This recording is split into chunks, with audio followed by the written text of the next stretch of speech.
문제는 이 에스겔이 속해 있는 이 남유다 왕국이 힘없는 작은 나라였다는 게 문제였습니다. 그 위치가 너무 안 좋았습니다. 한국이 마치 일본과 중국과 러시아와 미국 그 한가운데 끼어 있는 것처럼 그 당시에 남유다 왕국도 가장 강력한 강대국이었던 세 나라에 둘러싸여 있었습니다. 그 나라들이 어떤 나라였냐면 기존의 전통의 강국이었던 아시리아와 이집트, 그리고 새롭게 떠오르는 슈퍼파워였던 바빌론이었어요. 이 아시리아와 이집트와 바빌론이 끊임없이 서로 주도권을 쥐려고 끊임없이 전쟁을 했는데 그 가운데서 남유다 왕국은 늘 고통받고 힘들어했습니다. 어느 편에 붙어야 할지 늘 혼란스러웠고, 그런 말이 있잖아요, 여러분. 똥손이란 말이죠. 똥손. 네. 뭘 해도 잘못된 선택을 하는 걸 똥손이라고 하죠. 남유다 왕국은 진짜 그야말로 똥손 중에 똥손이었어요. 네. 아시리아를 편들지 않고 바빌론을 편들었다가 아시리아에게 크게 당하고, 또 바빌론을 편들려고 하다가 아시리아에게 또 크게 당하고 이집트에게 당하기도 하고, 늘 잘못된 선택을 내리던 그런 상황이었어요.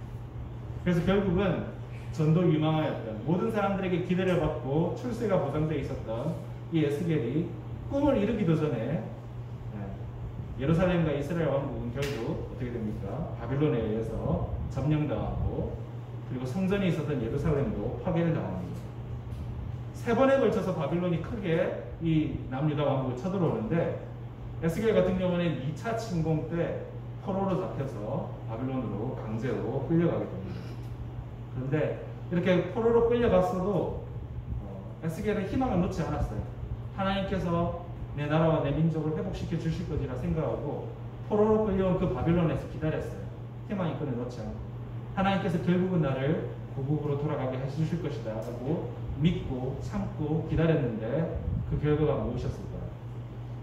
제3차 침공이 이루어지면서 1차 때보다 2차 때보다 더 철저하게, 더 끔찍하게 예루살렘과 도시들이 파괴되어 버렸습니다. 수많은 사람들이 사육되어 버렸습니다. 이 와중에 또 어떤 일이 일어났냐면, 나라와 민족뿐만이 아니라 에스겔 개인적으로도 비극적인 일이 일어났는데, 에스겔이 너무너무 사랑했던 자신의 아내를 이 수많은 소란스러운 와중에 잃고 맙니다.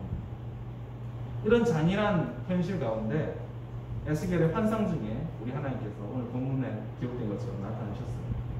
그리고는 에스겔에 말씀하시기를, 네가 그렇게 끔찍하게 사랑하던, 너무너무 사랑하던, 너 자신보다 더 사랑하던 네 아내를 위하여서, 죽은 네 아내를 위하여서 슬퍼하거나 울거나 눈물 흘리지 말라라고 명령하십니다. 우리 인간적으로는 전혀 이해되지 않는 명령을 에스겔에게 하셨죠. 2차 침공 때 포로로 바빌론에 끌려갔을 때 에스겔의 나이는 20대 청년이었어요.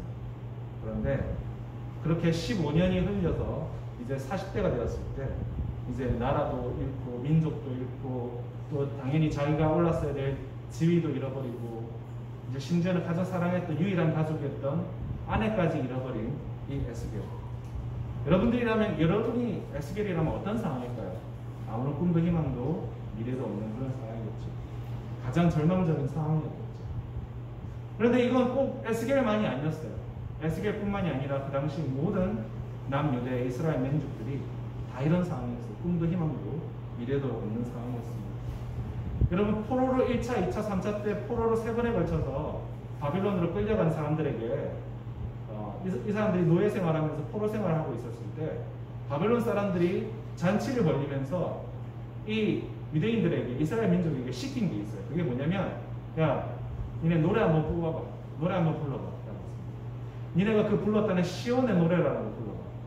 라고 했습니다. 시온의 노래가 뭐냐면, 이스라엘 민족이 하나님을 찬양할 때 쓰던 노래가 바로 시온의 노래였어요. 왜 바빌론 민족이 오늘날 우리로 치는 찬송가를 이 이스라엘 민족에게 자신들이 술자리에 부르라고 했을까요? 그 이유는 자신들의 즐거움을 위해서, 자신들의 유흥을 위하여서, 알아듣지 못하는 이 이스라엘 민족의 히브리어로서 들리는 그 자신들이 처음 들어보는 새로운 스타일의 노래를 들어봄으로써 자신들이 그런 술자리의 분위기가 더 올라오기를 원했고, 또 한 가지 또 더 있는데, 이게 더 중요한 건데, 그것은 포로로 끌려온 이 유다 사람들과 하나님을 조롱하기 위해서 시온의 노래를 부르게 만들었습니다. 그러면 이스라엘 민족들이 끌려온 남유다의 백성들이 시온의 노래를 부르라고 했을 때, 술자리에서 찬송가를 부르라고 했을 때 이 백성들이 찬송가를 시온의 노래를 불렀을까요? 안 불렀을까요? 불렀어요. 왜 불렀을까요? 죽기 싫어서, 살기 위해서 불렀어요. 그러니까 얼마나 비참했을까요? 얼마나 속상했을까요? 언젠가는 꼭 이 한을 갚겠다. 언젠가는 꼭 복수하겠다. 피눈물을 흘리지만 마음만 그렇지 현실이 그렇지가 않아요. 너무나도 웅장하고 화려한 이런 바빌론의 성곽들을 보고, 또 거대한 그런 신전과 신상들을 보고, 또 세계 최강의 군사력을 가지고 있는 이 바빌론을 보면서 결국 속으로는 미워했지만 마음 깊은 곳에서는 이 바빌론의 강력함에 압도당할 수밖에 없었고 낙심할 수밖에 없었습니다. 바로 그때 하나님께서 에스겔에게 오늘 본문의 이 환상을 보여주십니다. 어떤 환상이죠? 죽은 사람들의 뼈로 가득 찬 그런 무덤 골짜기의 환상을 에스겔에게 보여주십니다. 하나님께서 환상을 보여주세요. 그럼 좋은 환상을 보여주셨으면 좋겠는데 왜 이런 끔찍한 환상을 보여주실 거예요? 왜 이렇게 음산하고 기분 나쁜 뼈다귀들만 가득 찬 장소를 보여주실 거예요? 매장되지도 못한 이런 뼈들이 오랜 세월 동안 비바람에 씻겨서, 그리고 뜨거운 햇볕에 노출돼서 이미 살은 다 썩어져 없어버리고 뼈들끼리도 이제 서로 분리돼서 서로 절대 조각을 맞출 수 없을 정도로 여기저기 흩어져 있어요. 이 상황 자체가 너무 끔찍합니다. 그런데 바로 이런 끔찍한 광경으로 하나님이 에스겔을 데리고 가신 이유가 있어요. 그 이유가 뭐냐면 너희를 절망해버려, 철저히 절망해버려 하면서 거기로 데려가신 것이겠습니다. 이렇게 절망적인 현실을 보면서 에스겔을 통해서 이스라엘 백성으로 하여금 깨닫게 하시려고 하는 거죠.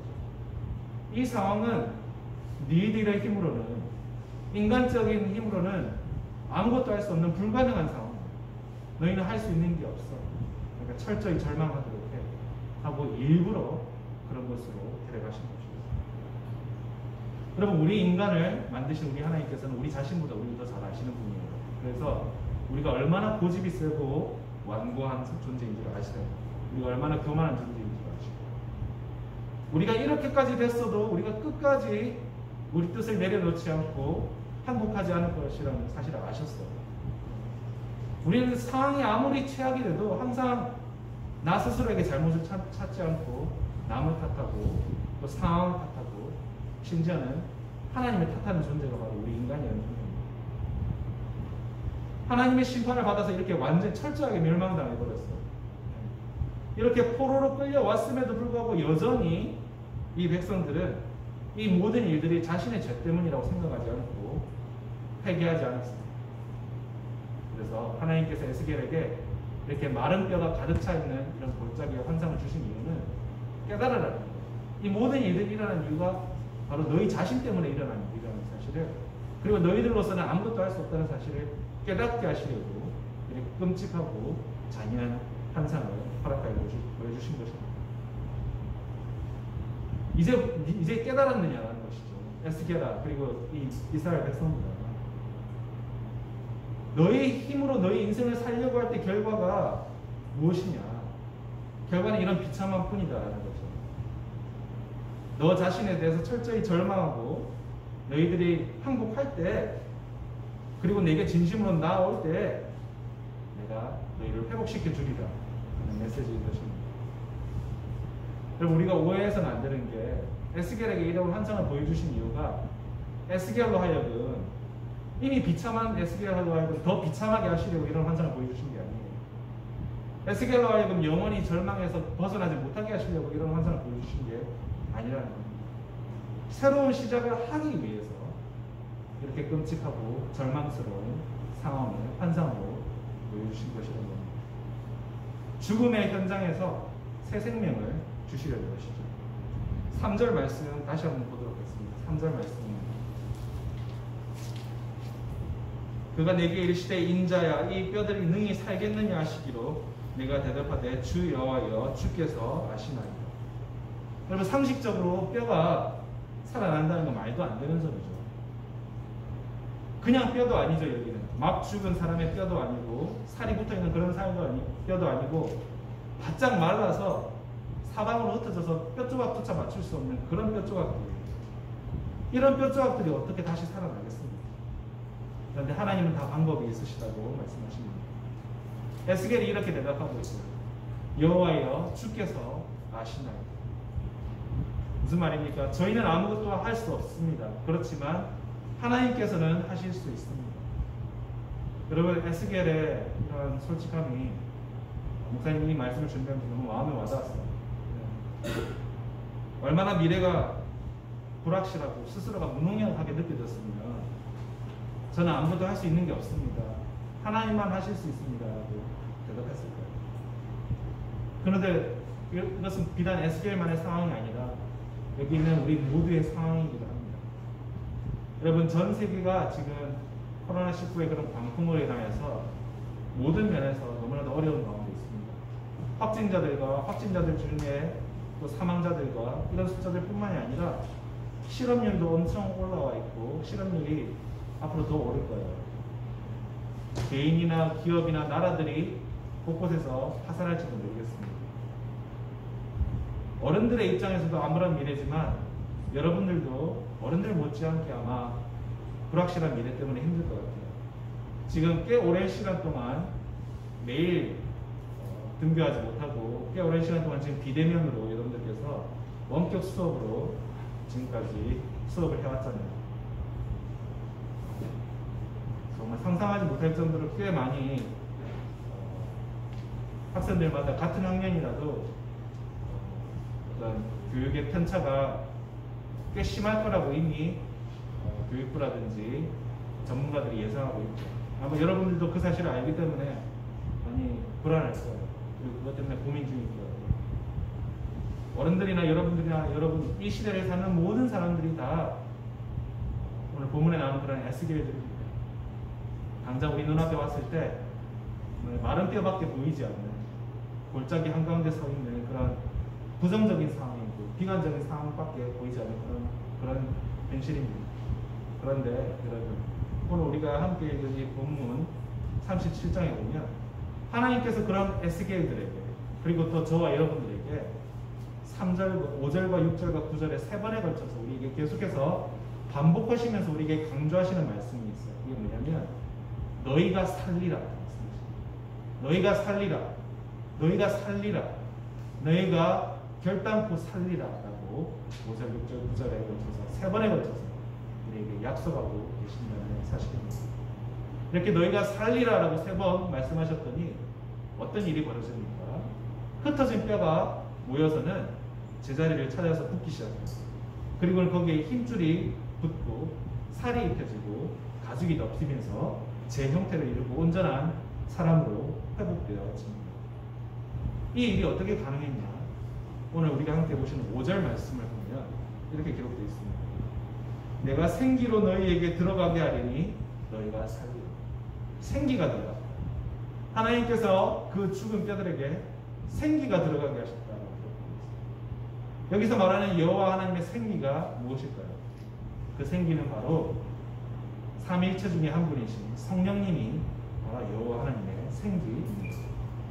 그 말은 즉 아무리 죽어 있는 것처럼 철저하게 소망이 끊어져 있는 절망스러운 상황 가운데서도 여호와 하나님의 성령님이 들어오시면 새로운 소망이 생겨나고 새로운 생명이 시작된다는 말씀입니다. 그럼 여러분 우리가 모두 다 에스겔들 같이 낙심하고 어려움에 빠져있고 절망적인 상황일지라도 여러분 힘들고 어려워도 포기하지 않으시기를 바랍니다. 왜냐하면 우리에게 어떻게 분명히 3번에 걸쳐서 약속하셨죠? 너희가 결단코 정령 너희가 살리라 약속하셨습니다. 그 말씀을 믿으시기를 바랍니다.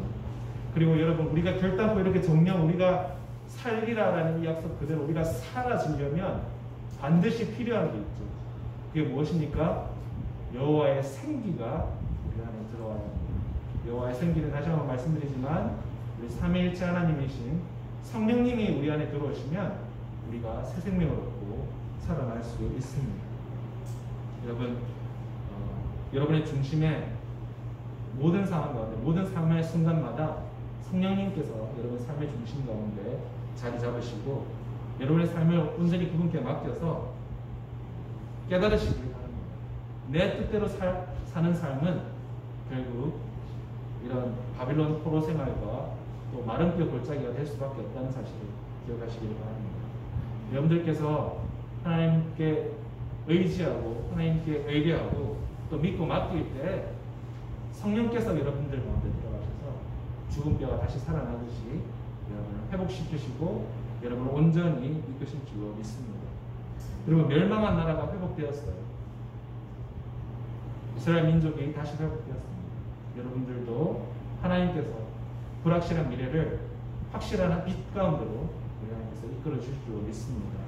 여러분 아무리 힘들고 어렵고 절망스러울지라도 늘 하나님이 구하시는 여러분들이 되시기를 간절히 소원합니다.